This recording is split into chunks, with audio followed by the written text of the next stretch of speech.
Vous vous demandez peut-être qui c'est cette personne avec des lunettes, on la connaît pas. Non, c'est moi. Voilà. Simplement, on y voit mieux. Donc j'espère que vous avez tous eu une bonne semaine partout dans le monde où vous êtes, que ce soit Canada, Afrique, partout. Alors, mon sujet aujourd'hui, donc, c'est sur le fait d'être un exemple. Euh, Être un modèle chrétien, qu'est-ce que c'est? C'est avant tout refléter la nature même du Christ. On le sait. Il faut donc que le Christ soit glorifié au travers de notre personne. Nous savons que nous devons prendre exemple sur lui, mais pourquoi? Pourquoi? Il était parfait et n'a jamais péché. C'est donc le meilleur exemple que l'on puisse suivre. Sachant cela, il ne faut pas oublier que nous devons, nous aussi, être des exemples. L'une des responsabilités les plus importantes d'un chrétien est d'être une lumière, un témoignage pour le monde qui nous entoure. Ceci est vrai que ce soit pour les autres membres de l'Église ou bien également pour les non-convertis. Nous allons donc voir maintenant l'importance d'être un exemple dans l'Église de Dieu et aussi dans notre entourage, voisins, amis, au travail, etc. Dans 1 Timothée, Paul écrit à Timothée et lui donne des recommandations. Donc on va se reporter, s'il vous plaît, à 1 Timothée 4, verset 12. 1 Timothée 4, verset 12. Donc c'est Paul qui parle à Timothée ici. Donc 1 Timothée 4, verset 12. Donc ici, Paul demande à Timothée d'être un modèle et un exemple pour les fidèles. Que personne ne méprise ta jeunesse, mais sois un modèle pour les fidèles, en parole, en conduite, en amour, sur certaines versions c'est charité, en foi et en pureté. Donc il lui indique ici 5 domaines principaux pour lesquels il devra se montrer exemplaire. En parole, je les répète, en parole, en conduite, en amour, ou charité selon les versions, en foi et en pureté. Nous allons reprendre brièvement ces 5 points, assez rapidement, avec juste un petit verset peut-être qui vont sur ce sujet.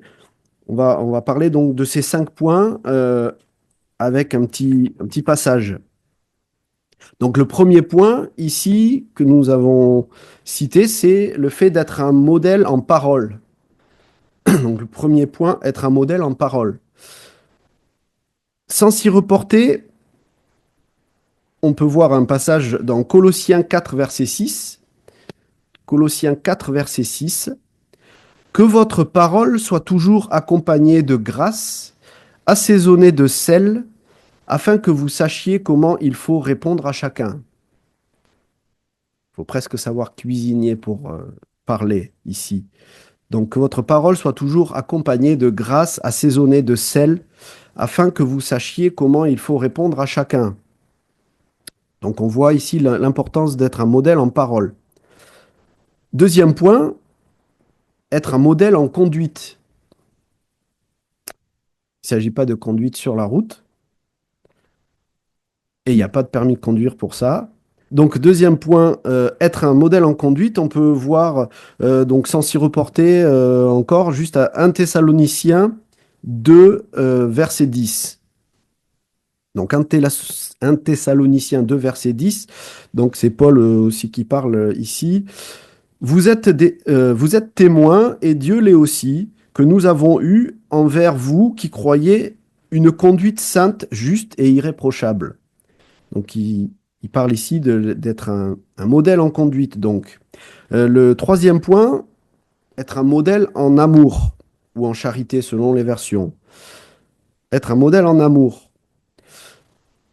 On peut voir dans Romains 12, verset 10, vous pouvez vous y reporter si vous voulez, on le passe vite, mais reportez-vous si vous voulez. Romains 12, verset 10. Par amour fraternel, soyez pleins d'affection les uns pour les autres. Par honneur, usez de prévoyance réciproque. Paul décrit l'amour comme étant le plus grand des dons spirituels. Dans Galates 5, 22, l'amour est la première manifestation du fruit de l'esprit. Maintenant, le quatrième point, ici, qui était d'être un modèle en foi. Être un modèle en foi. Dans Hébreu 11 nous indique tout d'abord la définition de la foi et ensuite nous donne plein d'exemples de personnages bibliques qui ont montré une foi exemplaire dans différentes situations. Nous devrions aussi, nous aussi, développer une foi tellement exemplaire qu'elle pourrait aussi figurer dans cette liste. Cinquième point ici, être un modèle en pureté. Donc, on va le survoler aussi. 1 Thessaloniciens 4, verset 7. On n'a pas le temps de se reporter à tous ces passages, mais je les cite quand même. 1 Thessaloniciens 4, verset 7. Car Dieu ne nous a pas appelés à l'impureté, mais à la sanctification. La pureté, c'est l'état d'un cœur totalement voué à Dieu et dont la récompense est la vision de Dieu. C'est décrit dans Matthieu 5, 8. Heureux ceux qui ont le cœur pur, car ils verront Dieu. Nous devons donc veiller à être purs, à être un modèle et à être purs en pensée, en acte et en parole. Ensuite, maintenant qu'on a vu ces 5 points, plus axés sur le fait d'être un modèle dans l'Église, dans la congrégation, dans l'Église. Ensuite, comme je l'ai dit tout à l'heure, avec son appel, Dieu nous donne la responsabilité d'être des lumières pour le monde. Qu'est-ce que ça veut dire exactement? Est-ce qu'il faut monter sur une montagne avec une torche? Pas vraiment.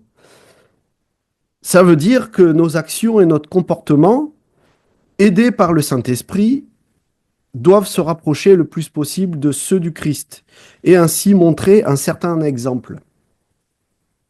Un exemple qui fait que, par exemple, quelqu'un serait amené à penser de vous, tiens, c'est bizarre, cette personne m'a aidé aujourd'hui alors que j'en avais besoin, sans même que je lui ai demandé et sans me demander quoi que ce soit en retour. Des tas de toutes petites actions minuscules que nous pouvons faire dans notre quotidien peuvent être une lueur réconfortante pour quelqu'un. Je ne vais pas rentrer dans les détails, mais il y a d'innombrables façons de rendre des petits services dans toutes les situations du quotidien, euh, et même de s'adresser, la façon de s'adresser aux gens, qui font que la personne en face va s'interpeller et se demander pourquoi vous êtes aussi gentil. C'est inhabituel dans ce monde. C'est ce genre de petits moments qui font de nous des lumières et des exemples. En fait, chaque action que nous faisons a le pouvoir d'impacter positivement ou négativement d'autres personnes autour. Jésus en parle dans Matthieu 5, 4. On peut s'y reporter. Matthieu 5, 4, verset court mais important. Donc Matthieu 5, verset 4. Vous êtes la lumière du monde. Une ville située sur une montagne ne peut être cachée.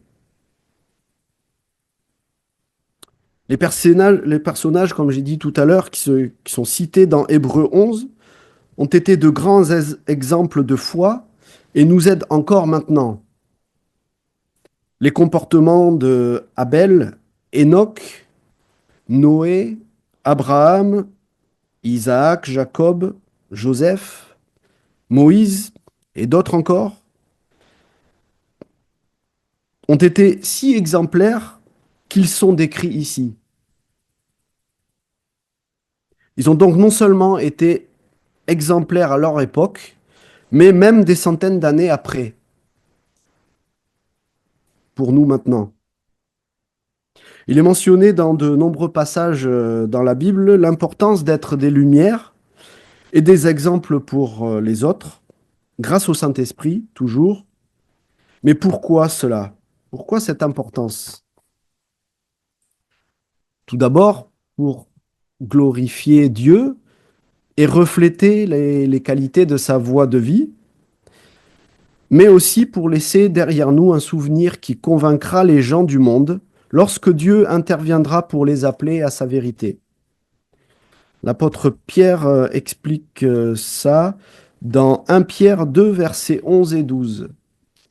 Donc, reportez-vous s'il vous plaît. Donc, 1 Pierre 2, versets 11 et 12. 1 Pierre 2, verset 11, il dit, Bien-aimés, je vous exhorte, comme étrangers et voyageurs sur la terre, à vous abstenir des convoitises charnelles qui font la guerre à l'âme. Au verset 12, Ayez au milieu des païens une bonne conduite, afin que là même où ils vous calomnient, comme si vous étiez des malfaiteurs, ils remarquent vos bonnes œuvres et glorifient Dieu au jour où il les visitera. Ce passage indique que même après notre mort, notre exemple reviendra à la mémoire de ceux qui nous ont persécutés. Posons-nous la question, quelles traces laissons-nous derrière nous? J'aimerais que vous imaginiez maintenant un journaliste. Si un journaliste allait interviewer tout notre entourage, collègues de travail, voisins ou amis, ou toute autre personne qui nous connaissent, et leur demande, que pensez-vous de cette personne? En parlant de vous. Que pensez-vous de cette personne? Pensez-vous qu'elle est aimable et serviable? Pensez-vous qu'elle est méchante et aigrie? Jamais un bonjour et toujours à se plaindre? Vous a-t-elle déjà rendu un service? Quelle serait leur réponse?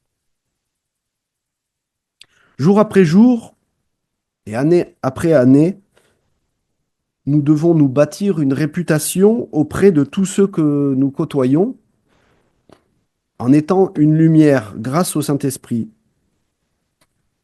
Sommes-nous un exemple d'excellence et de service dont on se souviendra des années après la fin de notre séjour sur cette terre? Par son exemple, Abraham est appelé, dans la Bible, est appelé ami de Dieu, exactement dans Jacques 2, verset 23, ou encore le père des croyants, dans Galates 3, verset 7. Le roi David, lui, est décrit comme étant un homme selon le cœur de Dieu. Par quoi nous qualifiera-t-on dans le royaume de Dieu? Quel exemple laissons-nous maintenant? Se souviendra-t-on de nous en tant qu'amis de Dieu ou serviteurs de confiance? Quelque chose comme ça? Le Christ est notre modèle ultime. Il servait les autres et il nous a demandé de suivre son exemple.